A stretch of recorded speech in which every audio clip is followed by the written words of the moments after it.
है। जैसे बात करते हैं पौधे की ऊंचाई के लिए, तो इस तरह का अगर जीन प्रारूप आपको दिखता है कैपिटल टी, इसका मतलब इसके अंदर जो लंबाई के दोनों युग्म विकल्पी है, एक ये युग्म विकल्पी है, दूसरा ये है, दोनों युग्म विकल्पी एक जैसे है, तो अपने ये इसको क्या बोलेंगे कि शुद्ध या समयुग्मजी लंबा कहते हैं।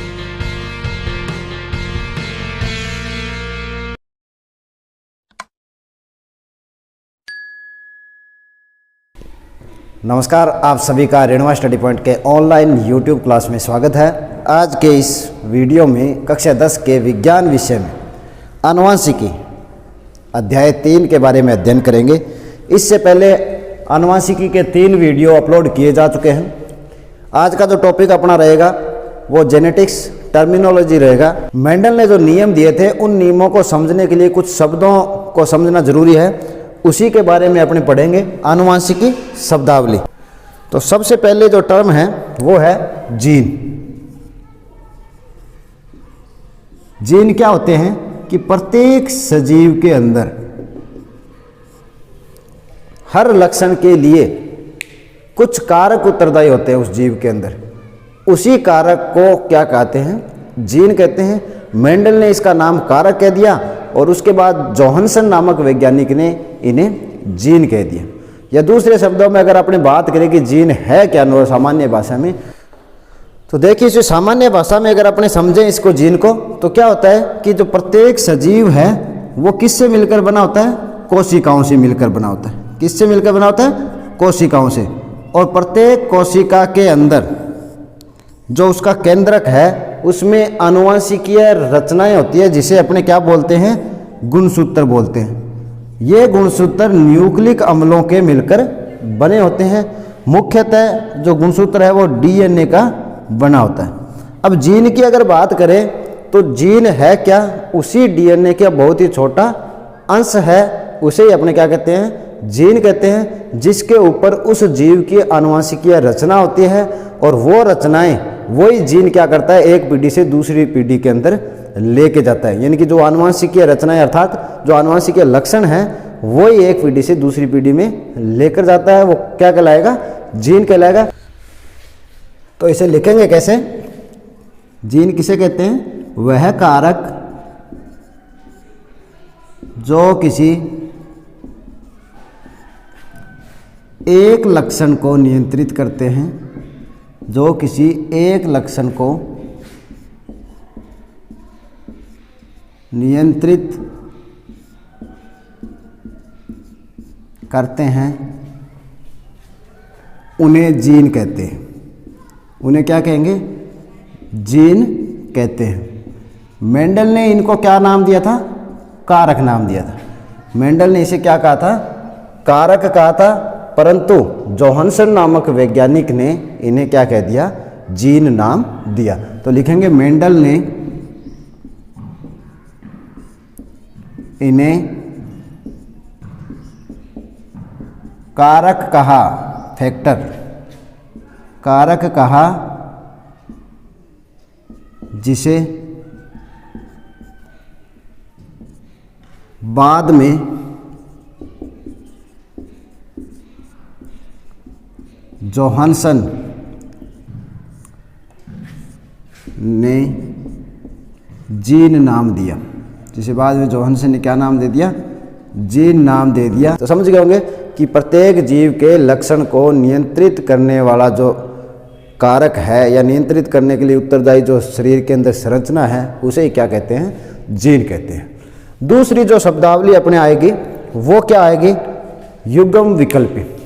दूसरा जो नाम बार बार आपके उस मेंडल के नियमों में आएगा, युग्म विकल्पी क्या होते हैं, युग्म विकल्पी। इंग्लिश में इसे एलिलोमॉर्फ या एलिल भी कहते हैं, या इसे क्या लिखेंगे, एलिल भी आपको कहीं लिखा हुआ मिल सकता है।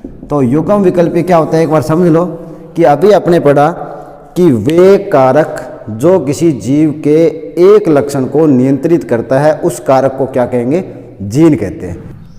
अब देखो युग्म विकल्पी क्या है, कि अभी आपने पढ़ा कि जीन क्या है, किसी भी लक्षण को नियंत्रित करने वाला कारक क्या है? जीन है। जैसे अपने उदाहरण लेते हैं कि पौधे की ऊंचाई का अगर उदाहरण ले तो इस ऊंचाई क्या है? एक लक्षण है। इसको नियंत्रित करने के लिए जो कारक है उसे क्या कहते हैं? जीन कहते हैं, जिसको अपने पढ़ेंगे। जैसे लंबाई का जीन है कैपिटल टी। तो प्रत्येक जीन के दो स्वरूप पाए जाते हैं, लंबाई के लिए टी और बौनेपन के लिए स्मॉल टी। तो यहाँ जो कैपिटल टी है और स्मॉल टी है, ये दोनों ही ऊंचाई का जो लक्षण है उसको कंट्रोल करने वाले जीन के दो रूप है, दो स्वरूप है, दो एक दूसरे के क्या होते हैं? विपरीत होते हैं। इन्हें ही अपने क्या कहते हैं? युग्म विकल्पी कहते हैं। तो देखिए इसे कैसे लिखेंगे?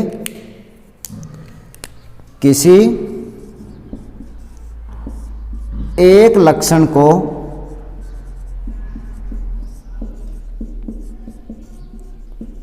नियंत्रित करने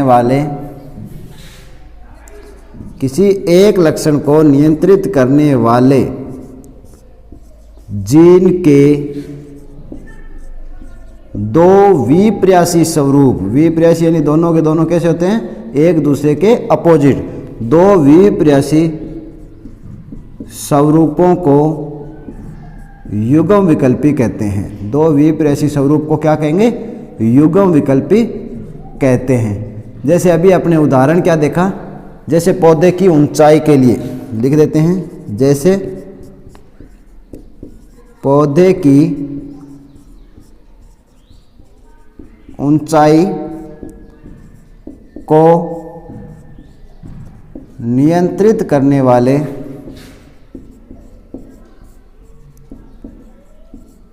जीन के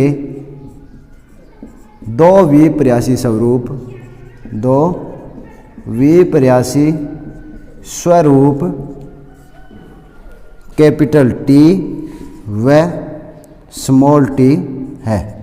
यहाँ पर देखिए जो कैपिटल टी है वो लंबेपन के लिए है और स्मॉल टी है वो बौनेपन के लक्षण के लिए है।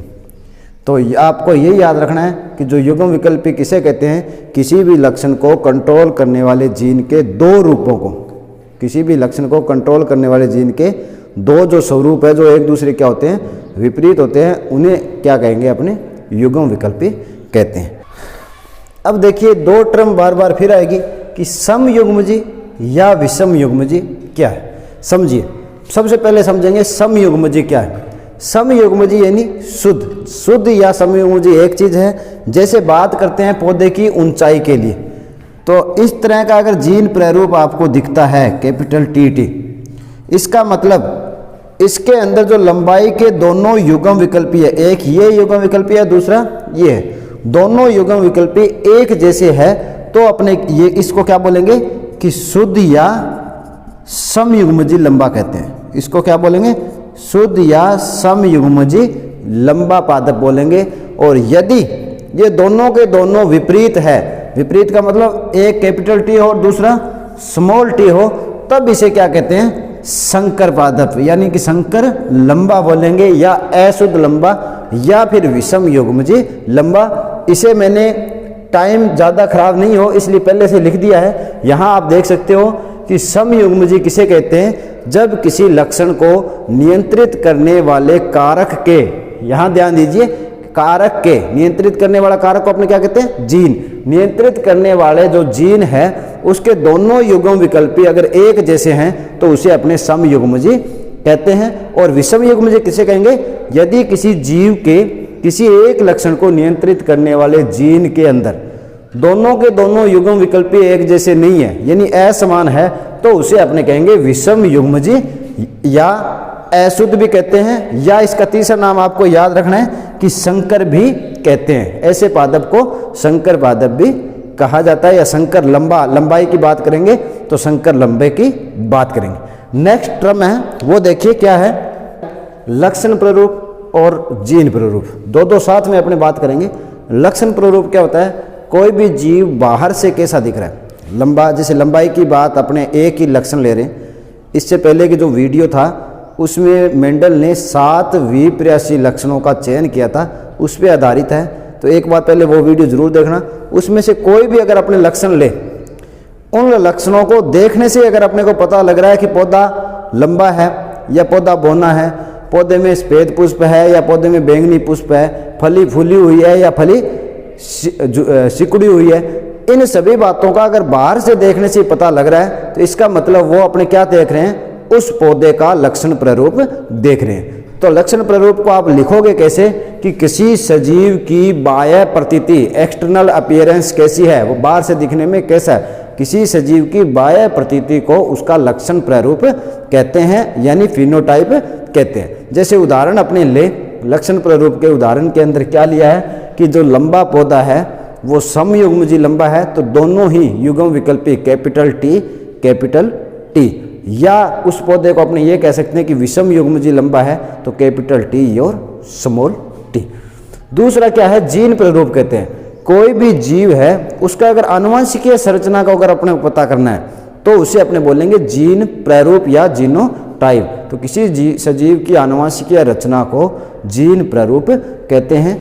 जैसे शुद्ध या समयुग्मजी लंबे के लिए दोनों ही टी कैपिटल होंगे, यानी दोनों युग्म विकल्पी एक जैसे होंगे।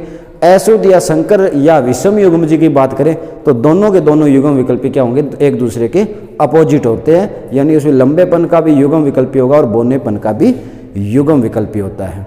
तो इस तरह से आपको ये याद करना है। इसके आगे की जो शब्दावली है वो देखिए। तो देखिए, प्रभावी लक्षण और अप्रभावी लक्षण, इसको समझने के लिए संकरण क्या है ये देख लेते हैं, क्योंकि मेंडल ने जो प्रयोग किए थे वो मटर के पौधे पे किए थे, और मटर का वैज्ञानिक नाम आप याद कर लेना, पाइसम सेटाइवम है। उसमें 2 पौधे, जिस पौधे को लेकर संकरण करेंगे वो जनक पौधे होंगे। जैसे यहाँ पर लंबा, शुद्ध लंबा है, यानी कैपिटल टी, इसके जो युग्म विकल्पी है वो दोनों इस तरह से है। दूसरा जो पौधा लिया वो क्या लिया, शुद्ध बोना पौधा लिया। जब इनके संकरण कराते हैं तो पहले युग्मक बनते हैं, ये कैपिटल टी इसका एक युग्मक ले लेते हैं, क्योंकि दोनों युग्मक एक जैसे बनते हैं इसलिए अपने एक ही यहाँ पे ले रहे हैं।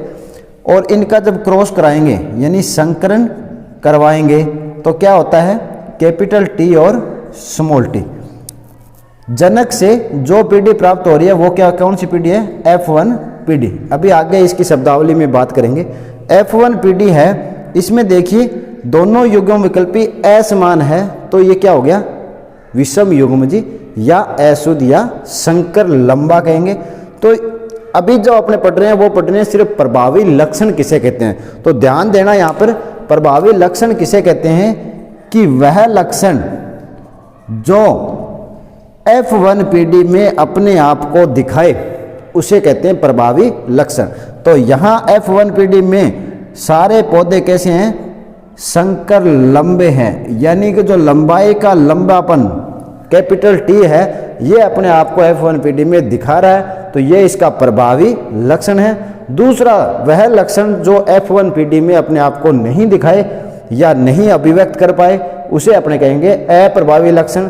तो यहाँ जो स्मॉल टी है इसका जो युग्म विकल्पी है ये क्या है, इसका अप्रभावी लक्षण कहलाता है। तो यही अपने लिखा है कि प्रभावी लक्षण किसे कहते हैं, वो लक्षण जो F1 पीढ़ी में अपने आप को अभिव्यक्त करे उसे प्रभावी लक्षण कहते हैं, और वो लक्षण जो F1 पीढ़ी में अपने आप को नहीं दिखा पाए, अपने आप को छुपा लेते हैं, उसे अपने कहेंगे अप्रभावी लक्षण। अब देखो 4 टर्म आपके आगे लिखी है, एक संकर संकरण, द्विसंकर संकरण, त्रिसंकर संकरण और बहुसंकर संकरण। आपके जो काम का है एक संकर संकरण और द्विसंकर संकरण काम के हैं। नाम से पता लग रहा है एक संकर संकरण क्या है। अभी आपने देखा संकरण कैसे होता है, मेंडल ने जो नियम दिए थे वो संकरण करवा के पौधों के अलग अलग तरह से उसी के आधार पे नियम दिए थे। तो एक संकर संकरण का मतलब है जो आपके सामने यहाँ दिखाई दे रहा है, यदि संकरण में सिर्फ एक ही लक्षण की वंशागति का अध्ययन करे, एक पीढ़ी से दूसरी पीढ़ी में लंबाई, पौधे की जो लंबाई है वो लक्षण लिया है अपने यहाँ पे, इनकी पौधे की लंबाई एक पीढ़ी से दूसरी पीढ़ी में कैसे आई, इस तरह का जो संकरण है वो एक संकर संकरण कहलाता है। द्विसंकर संकरण में जब वह संकरण जिसमें 2 लक्षणों की वंशागति का अध्ययन किया जाए उसे द्विसंकर संकरण कहते हैं। त्रिसंकर संकरण देखिए, तीन लक्षणों की वंशागति का अध्ययन करेंगे, उसी त्रिसंकर संकरण। और अंतिम है बहुसंकर संकरण, जिसमें अनेक लक्षणों की वंशागति का अध्ययन किया जाता है, उसे कहते हैं अपने बहुसंकर संकरण। आपको ये दो याद रखने हैं, एक संकर संकरण और द्विसंकर संकरण। इनमें क्या है कि जो मेंडल ने नियम दिए थे वो पहले दो नियम एक संकर संकरण के आधार पे दिए, और जो स्वतंत्र अपयून का नियम था वो द्विसंकर संकरण के आधार पे दिए थे, जिनके बारे में नेक्स्ट वीडियो में अपने पढ़ेंगे। अब आगे देखते हैं, आगे की जो शब्दावली वो क्या है। जनक पीढ़ी, F1 पीढ़ी, F2 पीढ़ी, एक संकर अनुपात, द्विसंकर अनुपात क्या है। अभी इसको थोड़ा ध्यान दीजिए कि अभी आपने क्या देखा था कि जब भी दो पौधों का संकरण करवाएंगे तो मैंने यहाँ लिखा है जनक पीढ़ी, यानी संतान उत्पन्न करने के लिए जिन दो पौधों को, संतति उत्पन्न करने के लिए जिन दो पौधों की जरूरत होती है, जिन दो पौधों को लेकर संकरण करवाया जाता है, उसे जनक पीढ़ी कहते हैं। F1 पीढ़ी क्या होगी, जनक पीढ़ी से प्राप्त प्रथम संतति क्या कहलाती है, F1 पीढ़ी। यदि F1 पीढ़ी के अंदर संकरण से जो संतति प्राप्त करेंगे उसे F2 पीढ़ी कहते हैं। उसके बाद देखिए एक संकर अनुपात क्या है। अभी अपने एक संकर संकरण पढ़ा था कि वह संकरण जिसमें एक ही लक्षण की वंशागति का अध्ययन करेंगे एक संकर संकरण कहलाता है। उसमें जो अनुपात होगा उसको एक संकर अनुपात कहेंगे। द्विसंकर संकरण से जो अनुपात होता है उसको द्विसंकर अनुपात कहते हैं। ये अनुपात दो तरह के होते हैं। अभी अपने पढ़ा, जब एक संकर संकरण का अनुपात करेंगे तो एक लक्षण प्रारूप होता है जिसे फिनोटाइप कहते हैं, वो क्या है ये आपको याद भी रखने हैं। दूसरा होता है जीन प्रारूप। ये दोनों के दोनों एक संकर संकरण से क्या होते हैं वो भी याद रखना है। द्विसंकर संकरण के भी इस तरह के दो प्रारूप होंगे, दो जीनोटाइप और फिनोटाइप होंगे, वो भी आपको याद रखना है। तो एक संकर संकरण का जो लक्षण प्रारूप है वो आपको क्या दिखेगा, 3:1, और जीन प्रारूप है वो 1:2:1 आपको याद रखना है। इसी तरह द्विसंकर संकरण में जो लक्षण प्रारूप है वो क्या है, लक्षण प्रारूप 9:3:3:1, और दूसरा जो जीन प्रारूप है ये क्या है,